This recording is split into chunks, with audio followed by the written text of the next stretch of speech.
হানি আমির বাংলাদেশ আসছে এটা শুনে ভাইয়ারা যে পরিমাণে খুশি হয়েছেন এই সমপরিমাণ খুশি নিয়ে আমি চলে যাই সানসিল্কের ইভেন্টে। গিয়ে প্রথমে দেখা হয় এই আপুটার সাথে। সে বলছিল তার ফ্যামিলি মেম্বার্সরা নাকি আমার ভিডিও দেখে আর বলে এই মেয়েটা তো আমাদের বরিশালের। এটা শুনে মনে মনে খুব খুশি লাগছিল। খুশিতে এই ছোট বোনটার সঙ্গে কিছুক্ষণ নেচে নিলাম এবং নাচতে নাচতে যখন ক্লান্ত হয়ে গেলাম ভাবলাম না এখন কিছু ছবি তোলা উচিত। একই জায়গায় একই পোজে একই ছবি অনেকবার তোলার পর মনে হলো যে না এবার একটু জায়গাটা চেঞ্জ করতে হবে এবং হেঁটে হেঁটে দৌড়ে দৌড়ে সামনে তাকিয়ে তারপর ছবি তুলতে হবে। দুলে দুলে হেঁটে হেঁটে ছবি তোলার পর মনে হলো যে না আমি আসলে একটা পোজই জানি। যাই হোক এরপর আমার একটু ক্ষুধা লেগে গিয়েছে এবং দেখো আমার বান্ধবী কি পরিমাণে খায়। সে খাবার পেলে আর ওই জায়গা থেকে সরতে চায় না। আসলে এসব মানুষদের কোথাও ইনভাইট করতে হয় না, এরা আসেই হচ্ছে ফ্রি খাবার খাওয়ার জন্য। এখন তোমরা আমার এই ভিডিওটা দেখলে বলতেই পারো যে তাহলে তুমি কেন খাচ্ছ। আসলে আমি জাস্ট একটু ক্যামেরার জন্যই খাচ্ছিলাম। নর্মালি আমি কোথাও গেলে কিছু খাই না। পাশেই একটা গেমের ব্যবস্থা ছিল এবং লাকিলি আমি সেই গেমটা জিতেও যাই। কেমনে জিতে জানি না, আমার নিজের বিশ্বাস হয় না।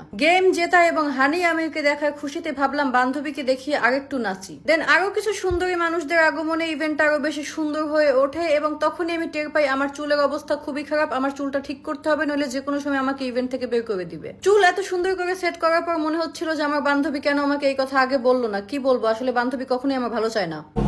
কি করছো, এরকম করতে পারো না, বলতে পারো না যে দোস্ত এরকম কর। কেমন লাগতেছে আমাকে? সেই সেই বলেন তো আমি কোন চেঞ্জের জন্য এটা জিজ্ঞেস করছি? চুলের চেঞ্জের জন্য।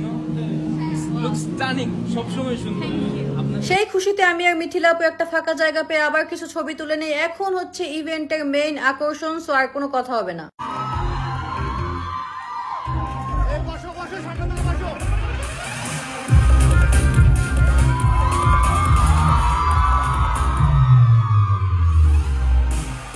একটা মানুষ এত সুন্দর কেমনে হয়, I literally have no idea. মানে তোমরা কেউ সামনে থেকে না দেখলে বুঝবা না যে একটা মানুষ ন্যাচারালি এত বেশি কিউট কেমনে হয়। এই কিউটনেসের জন্যই সৌমিক আর রাকিন আফসারের মধ্যে কঠিন দ্বন্দ্ব লেগে যায়, কিন্তু জনগণের ভোট পেয়ে জিতে যায় রাকিন আফসার। তবে সান্ত্বনা পুরস্কার হিসেবে হানি আমির প্রমিস করে সে এই ইভেন্টের পরে সৌমিককে ইনস্টাগ্রামে ফলো ব্যাক করবে।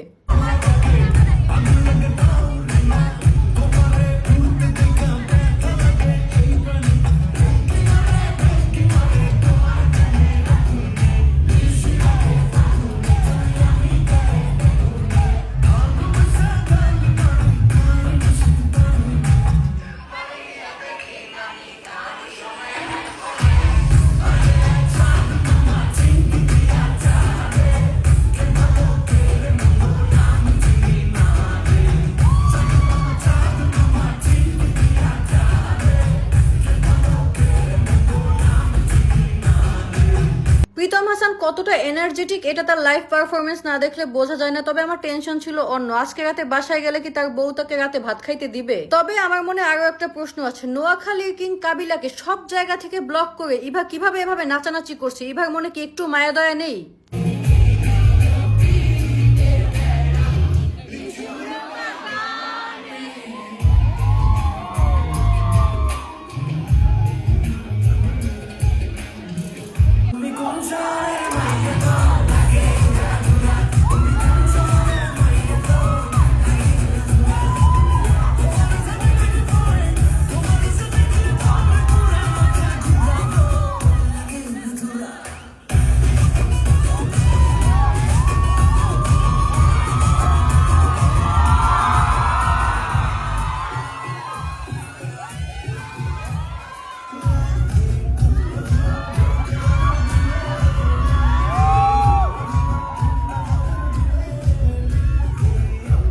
ইভেন্টের পর একটু হাতে কিছু গ্লাস নিয়ে ভাবলাম নিজেদেরকে পশ প্রমাণ করার জন্য কিছু স্ন্যাপ নেই। ইভেন্টের নাচানাচি শেষ হয়ে গেলেও আমাদের নাচ এখনো শেষ হয়নি, সো আমি আর পিঙ্কি একদম কম্পিটিশনে নেমে গিয়েছিলাম কে কার থেকে বেশি নাচতে পারে। এর মধ্যে মিথিলা আপু এসে বলে বাকি নাচ তোমরা বাসায় গিয়ে নাচবা, এখন আমাদের বাসায় যেতে হবে কারণ অনেক রাত হয়ে গিয়েছে। সো আমরা আমাদের গিফট গুলো কালেক্ট করে চলে যাই বাসায়। রাস্তায় বসে আমরা আবার খুলে চেক করছিলাম যে আমরা আসলে গিফটে কি পেয়েছি। মানে বাঙালি তো বাসায় গিয়ে যে দেখবো ওই ধৈর্যটা নাই। যাই হোক তোমরা কিন্তু জানিও ভিডিওটা তোমাদের কাছে কেমন লেগেছে। সবাই ভালো থাকো and do let me know হানি আমির ফ্যান কে কে আছো। টাটা।